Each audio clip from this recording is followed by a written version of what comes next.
সাহস কি করে হয় আমাকে প্রেমপত্র দেওয়ার? আমি ইচ্ছা করে দেইনি। তোকে আর কিছু বলতে হবে না।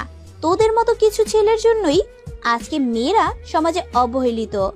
প্রথম দিন ভার্সিটিতে এসেই মেয়েদের প্রেমপত্র দেওয়া শুরু। জানি না সামনে আর কি করবি। তোকে দেখে তো মনে হয় একদম নিষ্পাপ বাচ্চা, কিন্তু তুই যে এমন একটা কাজ করবি তা তোকে দেখে কেউই বুঝতে পারবে না। আর শোন, কখনো কোনো মেয়ের সাথে এই রকম করবি না। মাথা নিচু করে দাঁড়িয়ে আছি। অনেক ছাত্রছাত্রী দাঁড়িয়ে আমাকে দেখছে। কোনো কিছু না করেও এইভাবে সবার সামনে অপমানিত হলাম। অবশ্য অপমানিত হওয়া আমার কাছে নতুন কিছু নয়। সেই ছোটবেলা থেকেই অপমানিত হয়ে আসছি।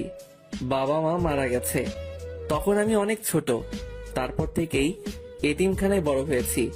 এইচএসসি পর্যন্ত সেখান থেকে পড়ালেখা করেছিলাম।